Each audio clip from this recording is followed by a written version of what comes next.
the event information, and then I'm going to turn it over to Fred Potter.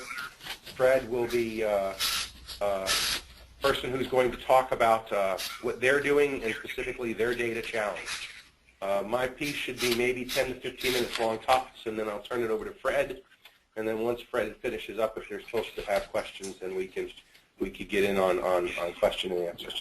So again, thank you very much for joining. My name is Cian Robinson. I'm the Associate Director of the Center for Business and Information Technologies here at UL Lafayette. We are the ones that sponsor and run Cajuncodefest. This is our third year in Cajuncodefest. And this year's event is all about aging in place in the Internet of Things. That's the theme. The prior 2 years were also thematic. The first year was about childhood obesity, and the second year last year was Own Your Own Health, and specifically the release of large data sets. What we're going to go over is very quickly the event information, and you can follow along with us online if you have it on the website. And then I will turn it over to Fred for the data release. So very quickly, again, aging in place, Internet of Things. We do not have any specific challenge other than that. We leave it up to you all to be creative and come up with the ideas. People have been calling in and talking about specific ideas that have to do with sensor arrays and the way that could be displayed within a house or installed within a house. People have been calling about how to manage data that's Medicare-based. All those are great ideas, and we encourage them. So I'll go over really quickly the agenda here.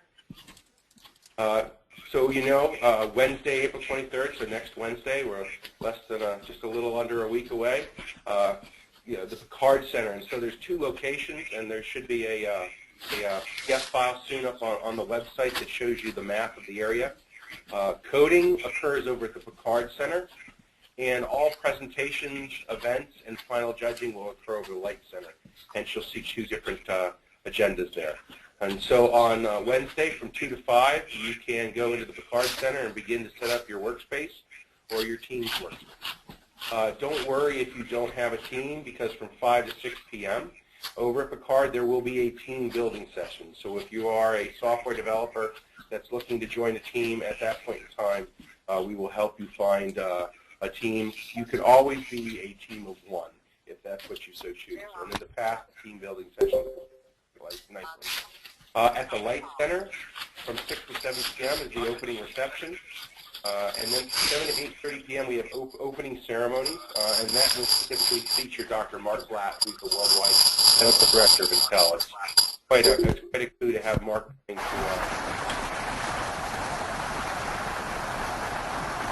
and for those of you who are perhaps on a mobile or another phone, if you could please mute yourself so we do not have to hear the background noise, we greatly appreciate it. And so that's Wednesday. Wednesday is really about getting set up and opening ceremonies. And on Thursday morning at the Picard Center, there will be a breakfast. I will then kick off coding with the presentation of the challenges and rules for those people who aren't on this call today. And then you code. And you code all the way through until roughly 12 noon on Friday when coding wraps up and you begin to turn in your software and your presentations. In addition to the coding that's going on, we have some wonderful plenary sessions. Brian Seebeck, who's the Chief Technology Officer of the U.S. Department of Health and Hospitals, is flying in to join us to give a speech. Louisiana Secretary of the Department of Health and Hospitals, Kathy Claver, along with Angel Balthazar, excuse me, from Esri, will be presenting. Jeff McCalca, who is the Senior Strategic Advisor of Thought Leadership for AARP, will be here.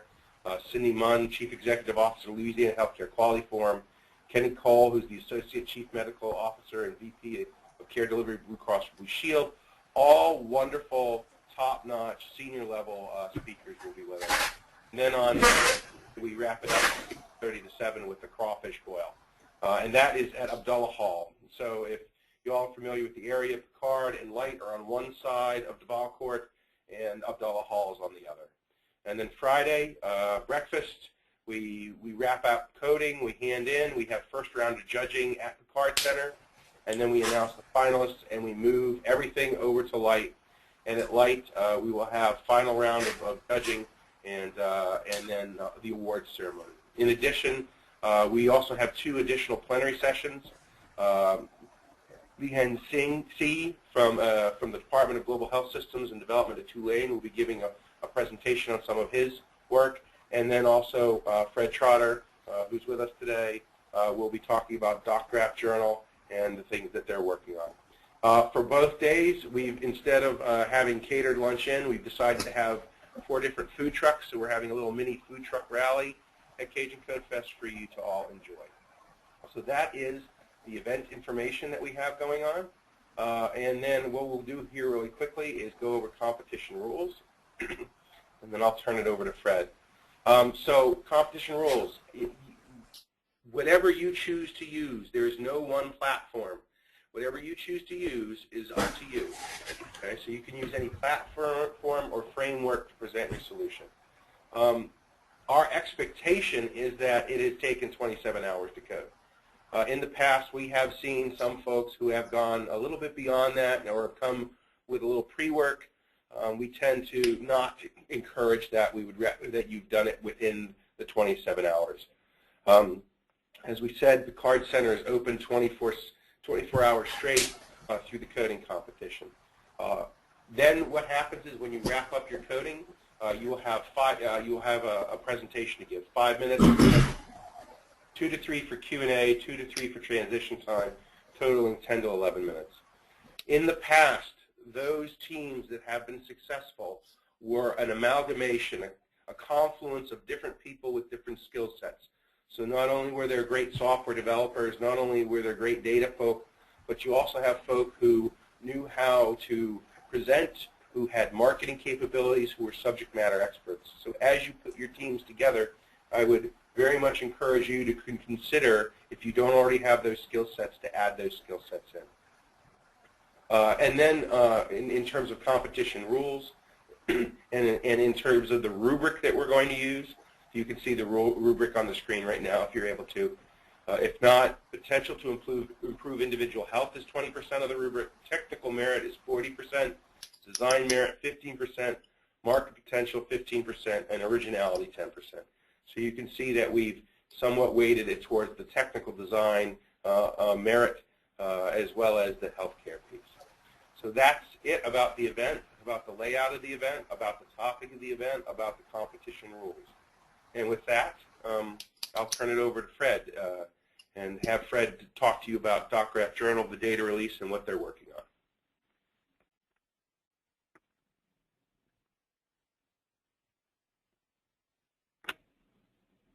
Fred? Can everyone hear me now? I just unmuted my phone. I'm learning how to do this as we go. Could you share my screen, or is that something that you can easily do? Yes, I absolutely can. Hold on a second, Fred.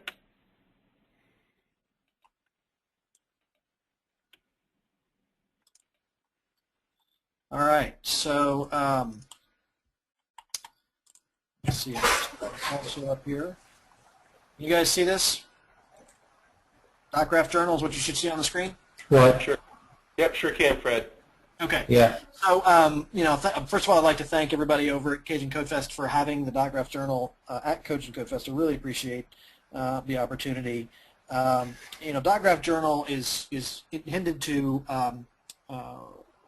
create and extend and leverage open healthcare data to do interesting things. And we've gotten kind of two contests that we're doing along with Cajuncodefest. One is a virtual contest that you can work on in advance, and if you're interested in participating in that, let's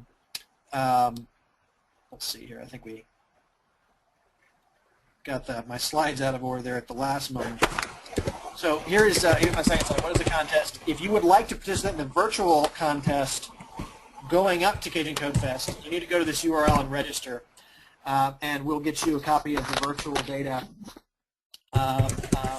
that you can use. And obviously what we'll be doing is providing teams with the same open data sets that have been released, but we're going to go ahead and do the work to make them limited to Louisiana.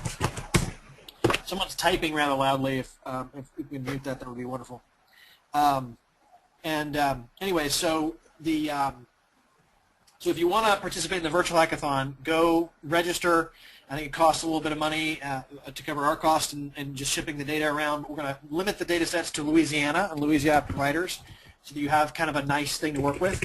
We will have that data set available the day of too. And so if you want to just tack on the data at that time, you can, the top team at the actual Cajuncodefest that uses our data in an interesting way, we'll have a separate prize for that, which is really fun and pretty exciting. It's also pretty exciting to just look at what data is out there right now. And again, I apologize for not having my slides in the right order. The first thing that we have is the open procedure data. You kind of have to be living under a rock lately to not hear about the amazing data release for open data. We have a browser available that we've launched recently at omni.docgraph.org. If you want to go see how that works, that's our tool to look at the procedure data. And the other two data sets, and what we've already kind of merged into Omni, which is just a place where you can kind of view and browse open doctor data, is the referral and team data. That was actually the FOIA request and the data set that I opened up. And then ProPublica opened up a prescription data set that they allow free downloads for if you go to their data store. So these are the three major data sets.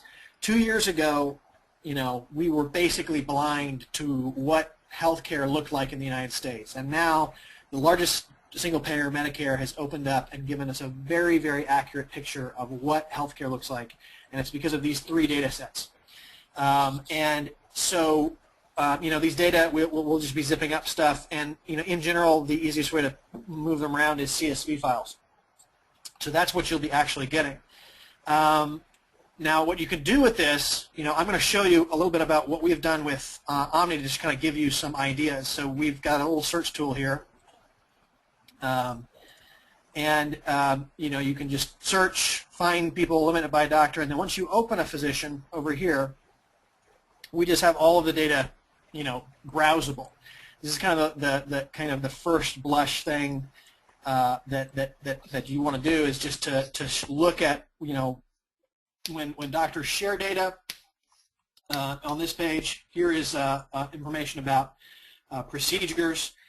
And then here's prescription data, and then of course with prescription data we have some really interesting kind of sidelines to these data. Like for instance, one of the things that we can see in the ProPublica data set is they actually have data about the percentage of the prescriptions that were using compounding pharmacies and dispensed as written. So it's really esoteric data points that they got with their data set.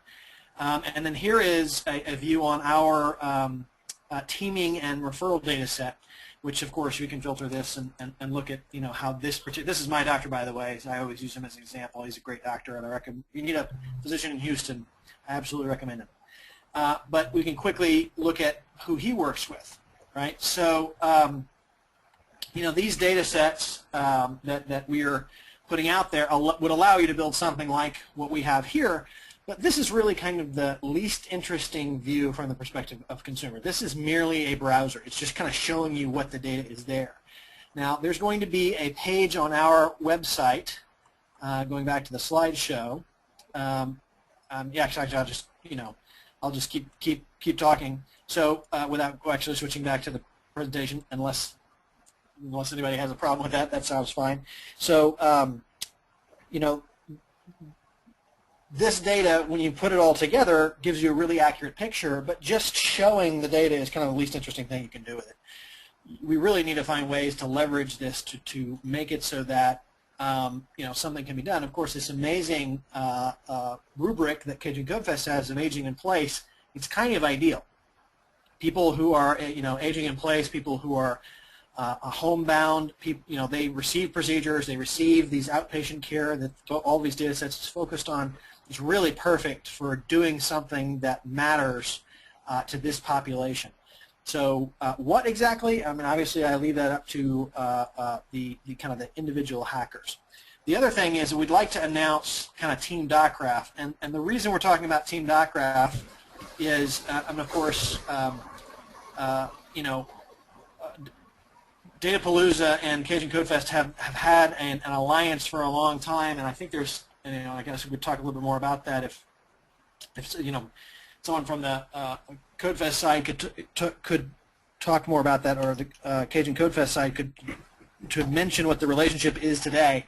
But obviously, there is a contest that you can apply for, and I think you need to apply for it soonishly. So, and I hope that's not, is that today? Does this end today? Oh no, there's a webinar today. Okay, good. So there's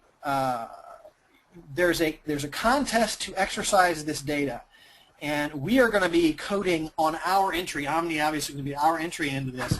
We're going to be coding on this. And if you would like to use our data set for an entry of your own, we will absolutely support you in that. And so if you decide to do that and we beat you with our admission, we're going to try to find some way of like kind of sharing the love with people who are working with us on other ONC contest submissions, to be fair. And obviously this is a great way if you want to double up. So I mean, I've done a lot of hackathons, and what I always try to do is I want to find as many ways to win as I humanly can.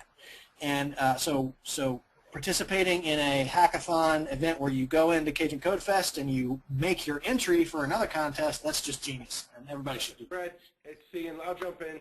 We've had an excellent relationship with Health Data Palooza, and in fact, the winners of both of our last two Cajuncodefests were automatically entered into Health Data Palooza and got to present their solutions. We'll find out when Brian gets here if that's going to be the case again for this year. But I would agree with you, Fred, that this is an excellent opportunity to practice prior to getting to Health Data Palooza. And yes, you're going to be up against some pretty stiff competition, such as Fred and other teams from around the country. It truly is I don't know if you call it the World Series or the Super Bowl or whatever sports analogy, perhaps the World Cup, since that's coming up most recently. But it is a great opportunity to come here to Codefest, practice, and then to use the data sets that Fred's going to put out there, then go to Health Data Palooza if you can. Yeah, absolutely, and that's the wonderful thing. I mean, we have, our data sets that we are emphasizing is we're trying to emphasize the data sets that are not the data sets that ONC is emphasizing. So we're putting out relatively tiny prizes compared to what ONC. ONC's got $35,000 in prizes for analyzing their procedure data sets, but really it's by leveraging all three that you're going to be able to create something that's really cool. So we're encouraging people to do that. We'd love to help. We will be helping on the DocGraph Journal Google group for people who want to work on this before the contest. And then obviously we're coming to Cajuncodefest precisely to help people leverage this data. So we are really excited about this, and we're really looking forward to going to Louisiana. We like the food, so it's going to be amazing. All right, thank you so very much, Fred. So the data sets, as Fred has described, has been released. It's up on DocGraph Journal. You'll be able to work with this data, specifically focused on Louisiana and focused on aging in place and Medicare. At this point in time, I'd like to open it up to other folks that are online and ask any questions that you may have at this point in time.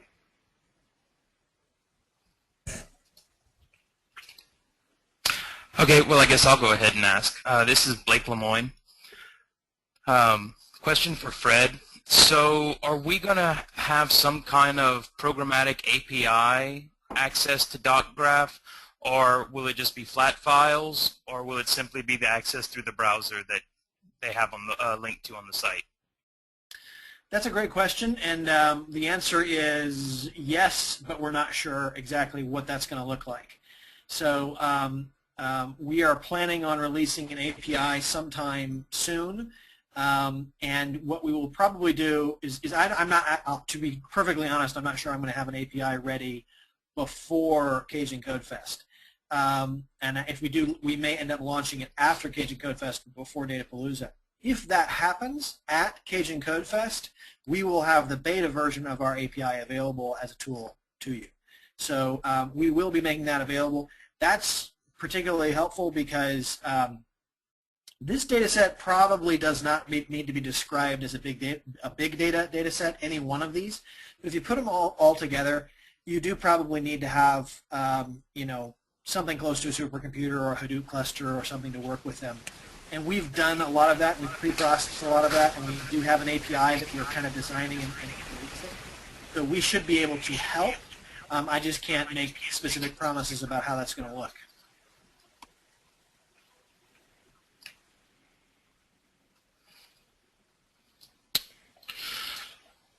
Blake, does that answer your question? Yes, yes, it did. Okay, thank you. Are there any other questions from folks online?